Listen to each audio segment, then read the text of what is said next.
All right, so we're going to talk about some guerrilla tactics, which is great because I do have a listing we can talk about. And I'm going to show you a few things on the screen.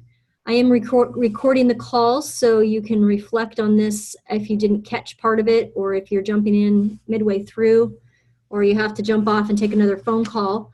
But we're going to be covering just some guerrilla tactics of once you've got the listing on the market, what are some things that you need to be concerned about?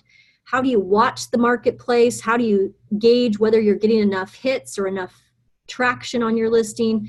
So we'll talk about some more of top producer strategies, things that top listing agents will do to manage their listings from the MLS, but also some other data points that you can consider when you're discussing your listing with the seller.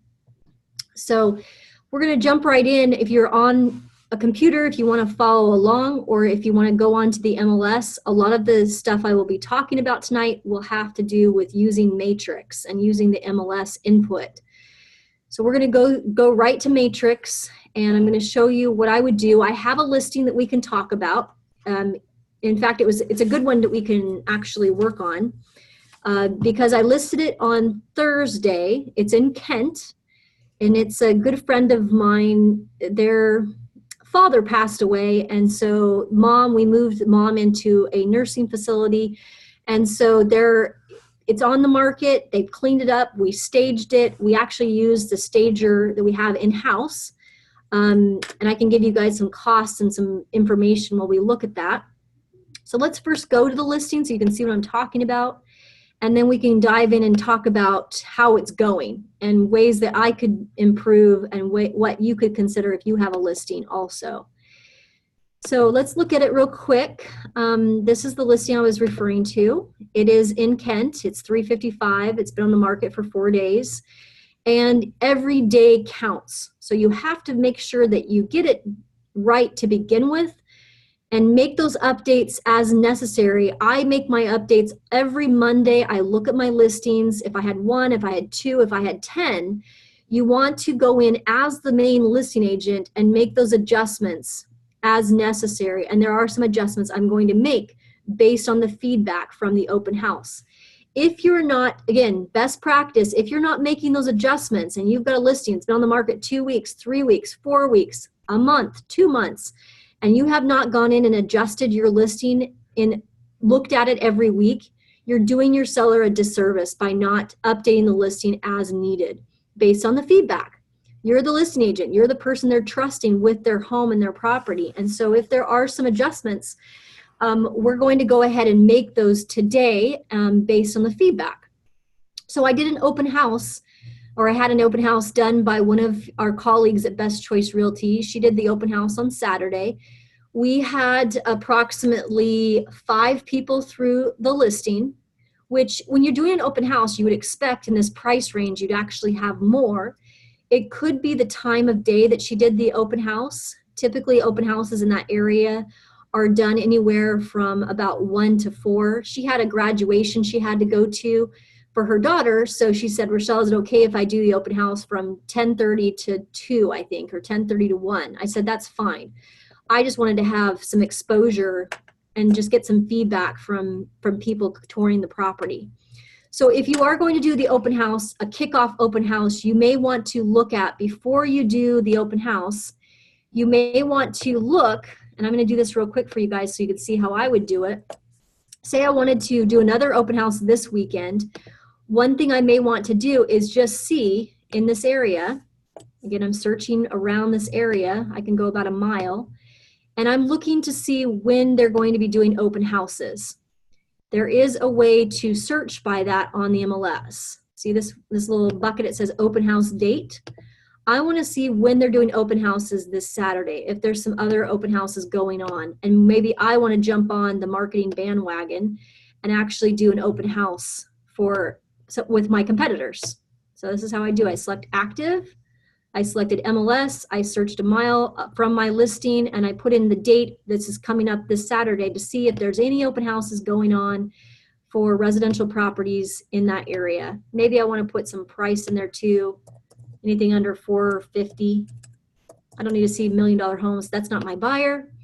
And there are 99 properties within a mile that look like they're doing an open house on that date. So maybe I want to narrow it. I want to see time range. So half mile, let's search. There's 99, that's not correct. I did 129 map search, no map search selected. Maybe I do have to put in, I thought that was the MLS number, 1299501. It should be taking. That's weird. Let's do broker, public open house. Still didn't adjust it. I may actually have to put in some information. Let's look at Kent. Should take, I don't know why it's not taking tonight, but it's weird. Of course, when I'm doing a conference call, right? There we go. So now it's in King County, June 30th. And I didn't even have to put Kent, but anything under 450. So let's look at Kent specifically and see what's going on in the Kent market. There's 19 open houses scheduled for June 30th. And I would definitely be the best value. I'm only 355. So what I'm curious though is what time are they doing it? Looks like 2 to 4. So definitely an afternoon. And I'm just flipping through to see what people are doing in the area. 1 to 4. So if I was going to do it this Saturday, I think I'd probably do it in the afternoon. I'm going to get better traction. So that's all I'm doing right there. Just to kind of guerrilla tactics, get you kind of familiar with what information is important. There's one that's 11 to 1. So by me doing it 10:30 to 1 or 2, I probably missed some opportunities there by not having it in the afternoon. So if my seller was to ask me, Rochelle, you know, we want to do another open house. Would you mind doing one? I would say, if I had the time, I'd say sure. But also I would probably want to do it in the afternoon. Probably 1 to 4 would be when I would do it. So you can search by criteria and look at the open houses based on your searching for homes or searching for condos or vacant land. Search for the open houses and then kind of get a feel for what is the best, you know, time range to do your open house. While we're talking about the listing, let's go back to it. So I did pride of ownership. I did change up my remarks a little bit already based on my marketing coordinator wrote something for me here, but I went in there and changed it a bit because I'd been through the property. Also, you'll notice that it was staged.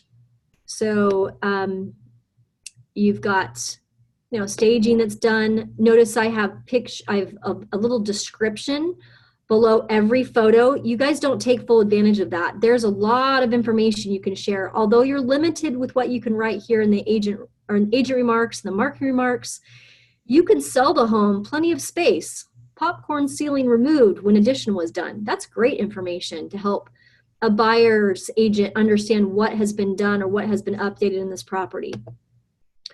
Also, kitchen, I could put some more information about the kitchen, small eat-in area. Oops, I put AREEA, mean to make an adjustment to that. Easy way to do that would be to go into the matrix. I gotta go back into my input and I need to adjust some things on the listing. I go right here to my listing. And if you only have one listing, then that makes it easy. And I can go right into my input and I can adjust whatever I need to adjust with the remarks, but that's not where I adjust my photos. My photos are adjusted when it comes to manage photos. That's where I want to go to make the adjustments on the little segments. So that one, I think it was in the kitchen area right here. I click on it and then I can edit it right from here. A lot of you didn't even realize you had the ability to do this. So I'm gonna make that adjustment. Once I hit done, now I updated my listing and that little typo is fixed. Okay, gotta move this down a bit. There we go. Okay, I can also, while I'm here, discuss with you guys, notice the front photo. It's set up, they're very patriotic people, and we're going into the 4th of July season, so we're hoping to get this offer in before the 4th of July. But what happens if 2 weeks goes by and I don't have this done? I don't want my front photo to have the American patriotic, although I could. I think it would look fresh after a few weeks on the market if we need to do some adjustments and remarket or retarget my first front photo, I have taken another front photo so that we don't have this in the photo. And it might be from a different angle, or it may be from, I may have my front photo be a different photo, such as maybe it's this one right here, which is the back of the home. So you've got some option here when it comes to what you use for the front photo.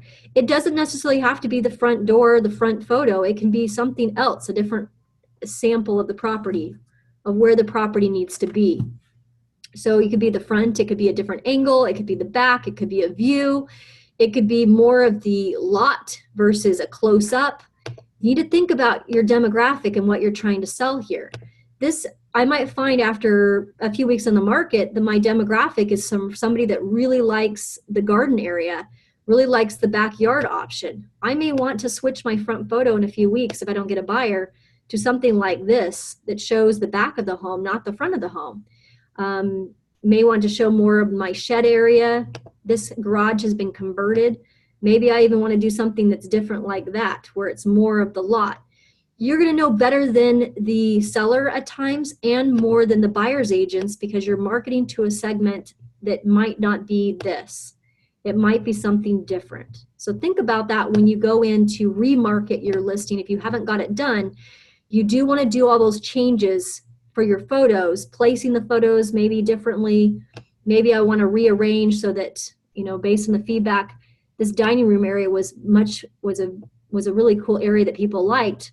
I just need to rearrange my photos and that will make it look or appear like a different listing as well. Maybe I don't want this bonus space. Maybe I want that down here. Okay, so you could rearrange your photos and be sure that if you can, go ahead and annotate them underneath each one. It's more opportunities for you to sell the listing. Once you get done aligning it, then you click save and then it will fix all of the things that you did. It doesn't change automatically, and there's cookies that are enabled, so you have to kind of wait for some time. I've been frustrated. I'm like, why didn't it change my front photo? It actually, if you save it and go through the steps, it does change. It just takes a few minutes for it to take. You might have your cookies enabled. If you don't know what I'm talking about, it's not that you're eating cookies, it's just the way your computer is set up. So it's visually not taking that front photo that you changed, but on the other computers from other agents and other buyers that are looking at the home, it did take if you saved. So we talked about managed photos, managing supplements. If you have not put your Form 17 up, I'm 4 days in, look at all my supplements. Overkill, you think, but actually it's better to over disclose or have more than not enough. I get frustrated as a buyer's agent when there's not a lot of additional supplements because I want to know how, you know, detailed the listing agent is that I'm working with. Well, this agent, which happens to be me, I have the Form 17, I have the 22J. I need to get the 22K put up. I could easily get that.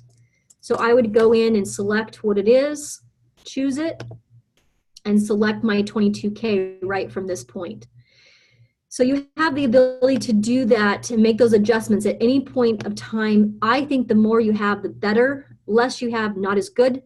I even have a picture of the before they remodeled. I have like a really cool photo from the history. I could put the history of the home or the spec sheet of the property, spec sheet from the seller, letter from the seller. We could put anything we wanted here and upload it into the supplements.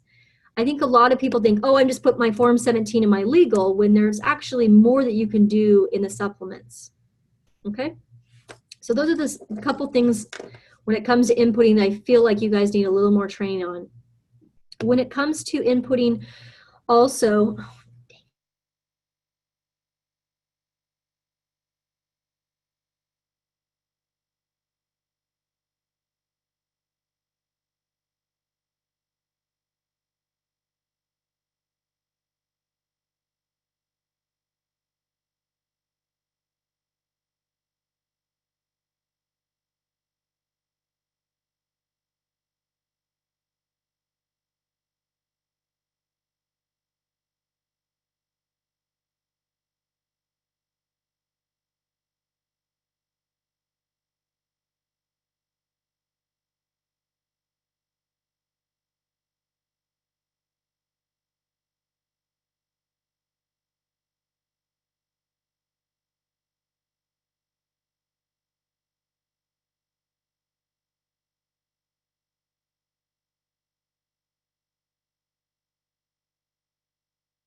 All right, sorry about that, you guys.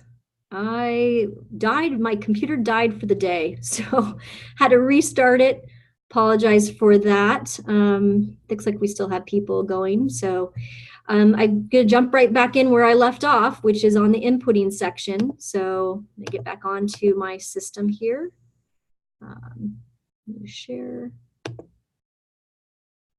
It's sharing my screen. There we go. Let's get back in. Okay, so we're back into where I left off. I apologize for the little hassle there. But we talked about photos, we talked about supplements, we talked about open house. This is where you could add another open house. You can schedule it for the next few weeks. A lot of new construction builders, condominium projects will schedule their open houses for, all summer long. You can add as many of those as you want. When you're doing resale, though, you really just need to kind of think about your upcoming weekend and don't wait too long, because what's happening is a lot of websites, Redfin, John L. Scott, even some of the KW sites that I'm seeing, they're pulling that data and there is a slight delay. So if I went in today and put my open house in for Saturday, that would be enough time. But if I wait till like Friday to put my open house up or Thursday, I may have missed the window for all those other websites to sync with the MLS. So consider that if you're going to do an open house and spend a lot of money and time and catering and all that kind of thing for your open house, you may want to get those open houses posted by, I would say, Wednesday or Thursday at the very latest. It takes approximately sometimes about 24 hours for those other websites to sync with the MLS. So that's just a quick tip that I've run into in the past. Very simple to do. You put the public open house, you put the time. I could put another one up here for this weekend, and then it's properly marketed, and I have time where those websites are going to take or sync. All right, so we jumped into, yes, we're going to input, cancel that. The other thing I found out from my seller, I spoke with my seller every Monday. I speak with my seller. You need to get regimented at how well you communicate with your seller. If you are the type of agent that just takes the listing and then thinks it's going to sell, you're going to find it's going to get tougher and tougher with more inventory that's going to appear on the market. In King County, we are seeing more inventory that's popping up. So you do want to get more regimented at your communication plan with your sellers. My sellers typically understand, we talk every week and just what's going on in the marketplace and how the showings went from the weekend. How many open house attendees do we have?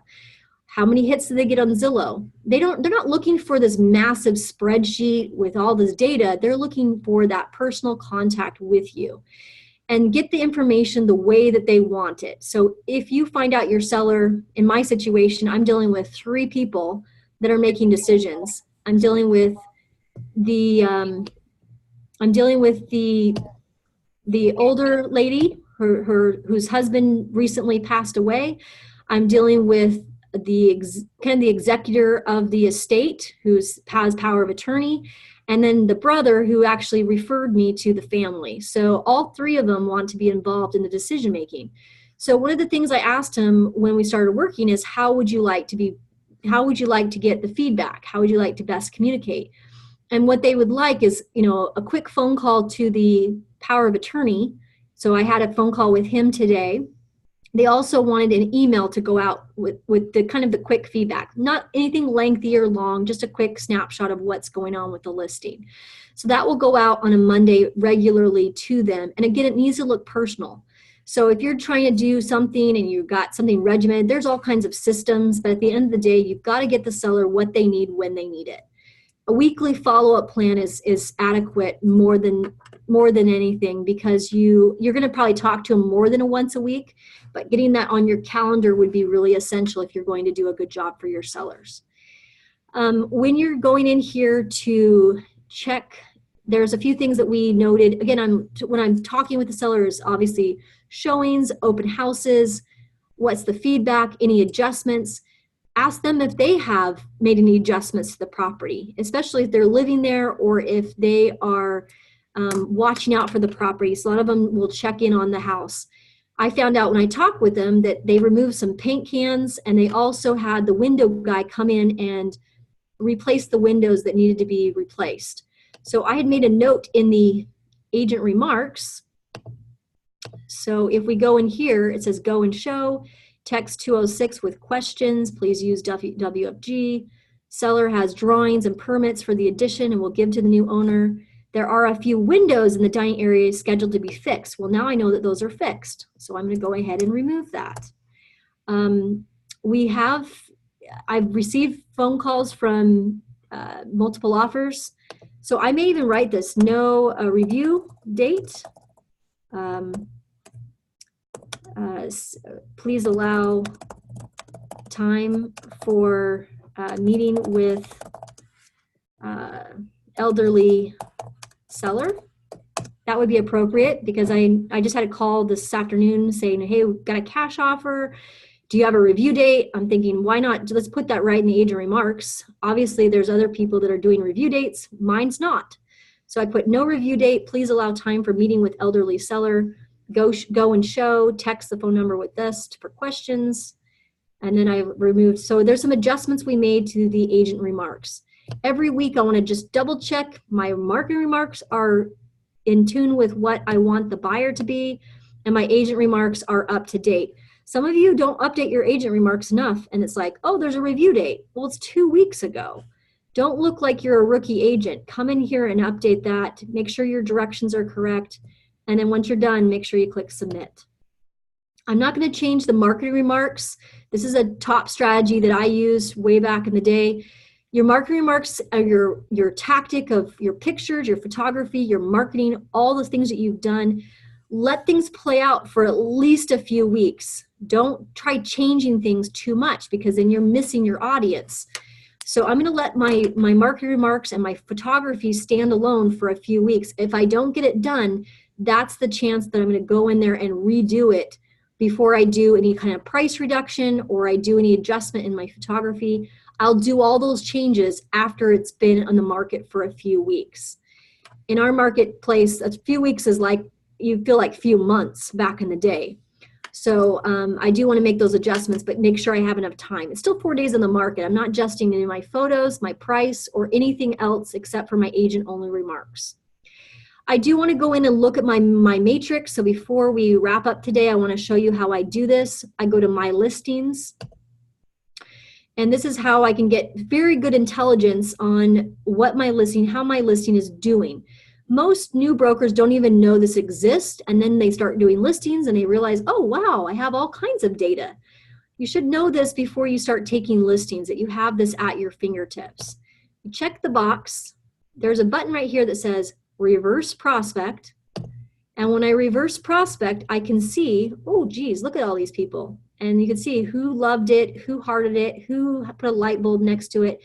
But I'm looking more for the number. When the moment I go live on the market, look at all this. I can scroll through and I know that I'm attracting a lot of buyers. It's a very, very hot property because of when it's sent. You can sort it at the top here by clicking this button here, and it will sort it. So you'll notice trends. If you were to map this out over the long term of the listing, you would notice some serious trends. But what I noticed is that when I first went on the market on June 21st, look at all that action I got. And then it will start to die down June 22nd, less and less and less. And you'll know approximately when you need to do the price reduction. So it's pretty crazy. June 23rd, less than June 22nd. Now yesterday, look at 1, 2, 3, 4, 5, 6, 7, 8, 9, 10. You will notice you can almost kind of pinpoint on a grid when you need to do the price reduction and when you need to do some adjustments. But even more importantly, you actually have the ability to contact all of these agents if you wanted to do a price reduction, or you're doing a special open house, or you're doing some sort of, you want to get some feedback for your seller, you want to know whether you're priced right. You could simply contact all of these agents. So there's a little email button here, and I could click on Zach, and I could send Zach a quick email. I don't like the subject line. I hate the subject line, in fact. I usually, quick question, or I change it up, something that will get Zach to respond. Hi, Zach. Wanted to see if your buyer was interested in this listing in Kent. we are not doing a review date and wondered if you needed us to show it for you this weekend. Please let me know your feedback. You could all kinds of strategies I've done. I've done texting, I've done little cross marketing type of thing, and you'd be surprised at how many responses I get. I get a ton. Again, keep it short and sweet. It already has a link to your listing, so you don't need to put a link to your listing here. And it has your own subject line. It's directed to Zach. I click send, and it goes out. Done. So I have contacted I basically have reverse prospected to one of all of these people. Now, if I'm not getting what I need and I need to get some quick information, I may send an email to everyone here or let them know about an open house I'm doing or a price reduction I'm doing. That would be a great opportunity to email all of these people. I have taken maybe only 10 people, and I've been able to massage these buyers by even contacting them by text or email. There's their office phone number. So you may actually have to contact them either this way or looking them up with their cell phone. That usually gets you their office number. But I've texted people a lot. Having a list, one of the things I've done before where a client was like, I don't want to reduce my price. I don't feel like I have to. I've taken this entire sheet and printed it because, I mean, obviously you see how interactive I'm using this sheet. I'm connecting with these people, I'm emailing them, I'm texting them. They're obviously people that have interested buyers in this particular property. It may not be correct, but at least is an indicator for you to know that there is some interest. And I've taken this sheet and then sent it to my seller or provided it, I don't actually give them because I'll have all the names and phone numbers, but I'll give that when I'm doing a price reduction. I'll take this sheet, I'll print it out and make little notes next to some of them or a lot of them, LM, letting them know that I've reached out to all of these people. And the real estate community is telling me our price is too high. Not Rochelle, thinks your price is too high, because obviously I'm not going to price something that I don't think I can market to. We've obviously gone out with a strategy of $355 for this house, but what if it doesn't sell in a few weeks and I need to drop the price to say $340 because of the feedback I'm getting? I could go out to the seller and say, hey, we need to drop your price, and they may agree with me, but most of the time they're going to have in the back of their mind, I wonder if the marketing that Rochelle's doing is doing enough to help get that price. So if I go into the appointment to reduce my price saying, I've made contact with all of the real estate agents here and have marketed it, we've put it on all the websites, we've done above and beyond what a typical agent would do to sell your home.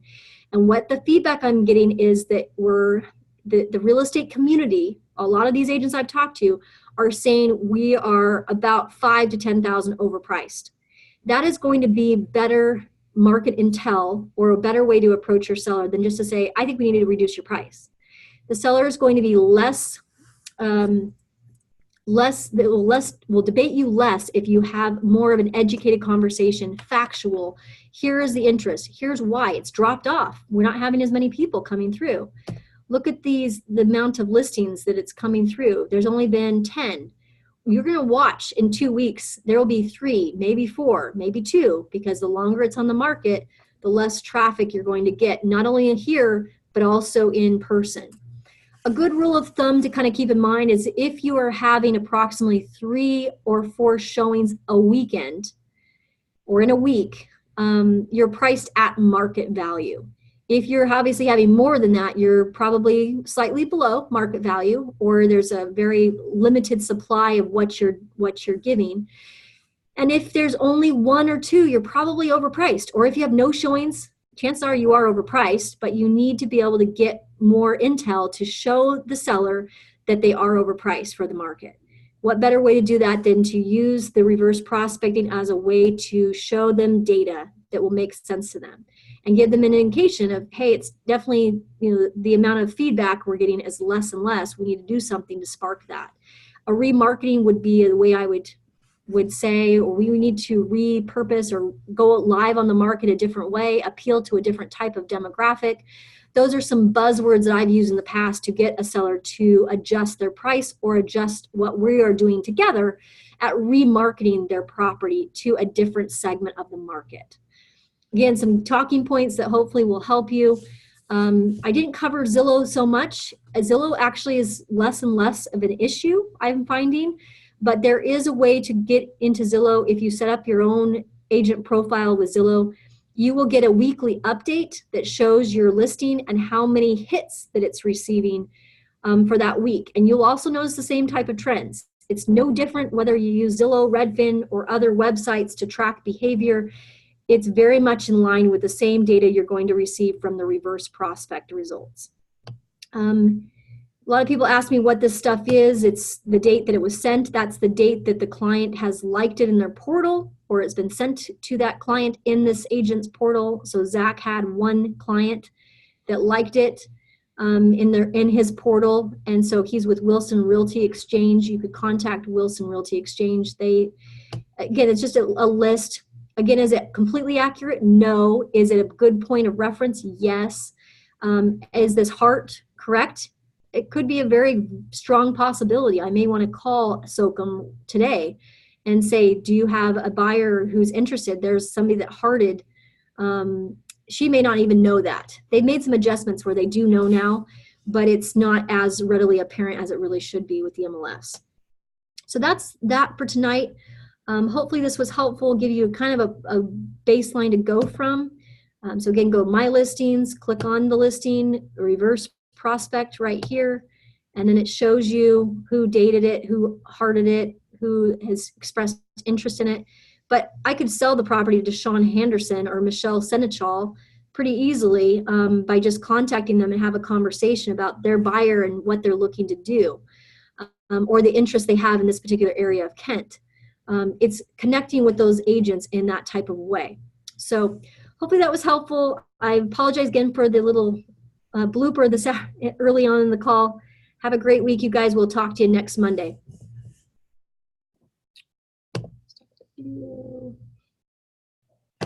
Stop the share.